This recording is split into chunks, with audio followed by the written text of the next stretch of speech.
Hey everybody, welcome back. Happy Wednesday to you. I hope that you're having a great day. Hey, I think that you're going to enjoy this week's lesson. Have you ever just felt stuck? Just like, I don't know, it's hard to describe, but you just you feel down. You feel sort of depressed. I felt this way so many times in my life where I just felt stuck. I just felt like I was spinning my wheels and working my butt off for very little payoff. And it was just like, man, is life going to be like this forever? And so I'm going to share with you 8, I think, powerful strategies that I've personally used to overcome feeling in a rut or feeling bogged down or feeling, just feeling stuck. So the 8 things are: number 1, acknowledge your feelings.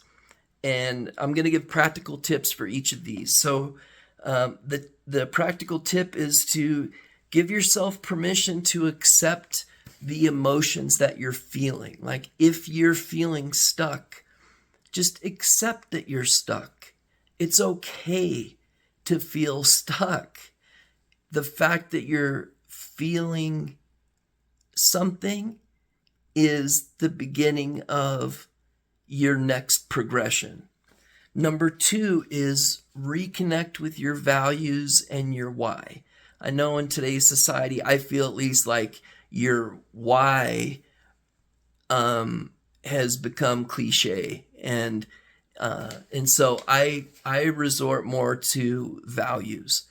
And the tip for this one is to just get out a piece of paper or get out your notes app on your phone, Evernote, whatever you use, and just begin brainstorming values. Just, integrity, honesty, exercising, service, caring, loyalty, all these. Just brainstorm and write them down. And until you get to about 25 or 30, and then prioritize them.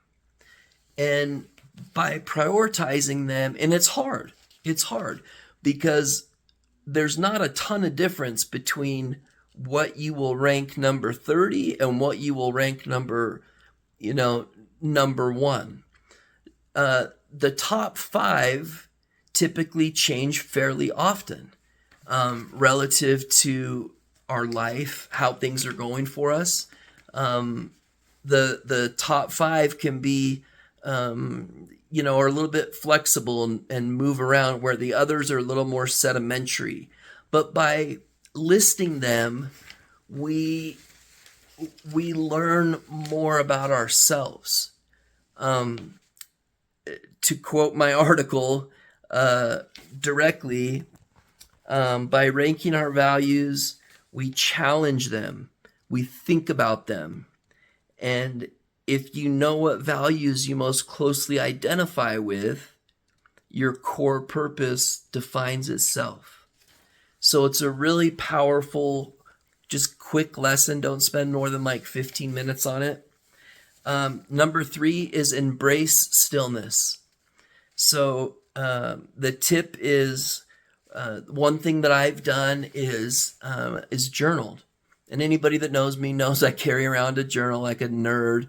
And I'm constantly just writing things in it that things that I hear that inspire me or interesting things.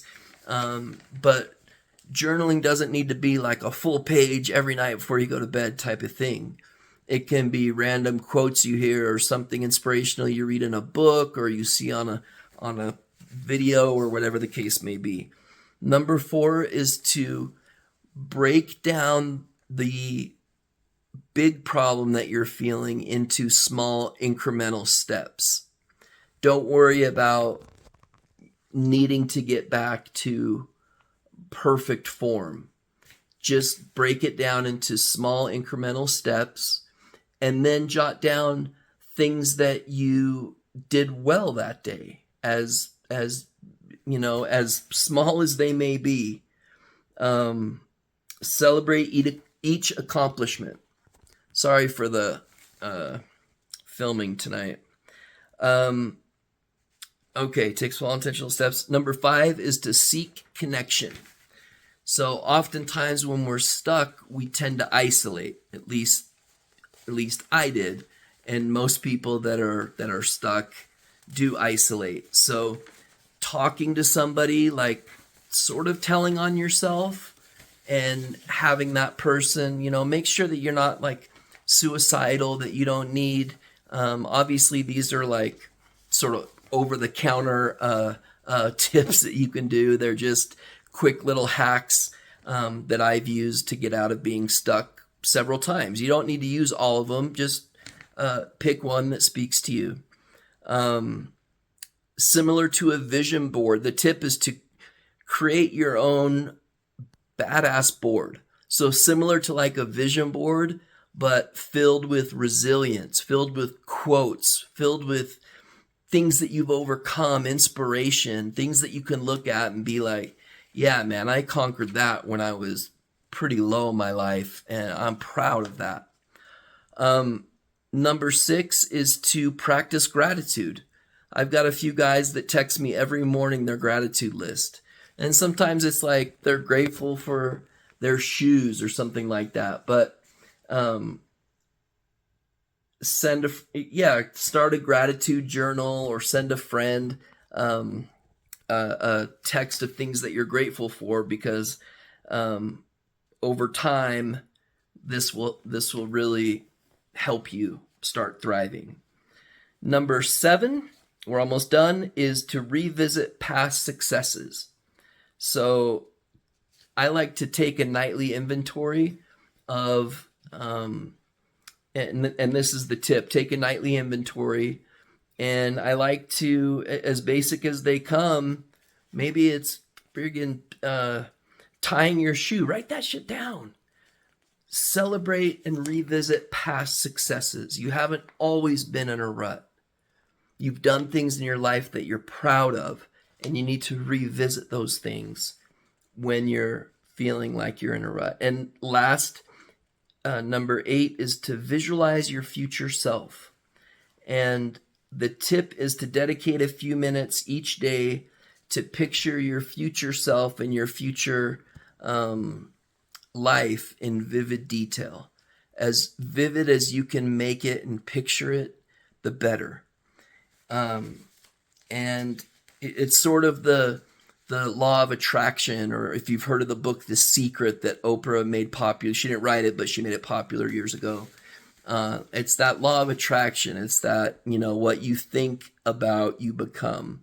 And I'll leave that up to your own discernment of where you fall on that. But, remember people like J.K. Rowling, who she was a struggling single mother on welfare before the Harry Potter series came out.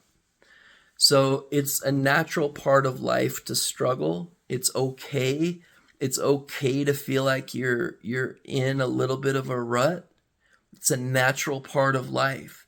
And it's you can, by embracing any one of these tips, you can ignite a spark within you that maybe you've been missing. So I hope that part of this makes sense. The article that I've been reading from, I wrote last night, and it will be posted this weekend. So I hope that something that I said today helped. I went a little bit longer than I usually do, but love you guys. Talk to you later. Bye.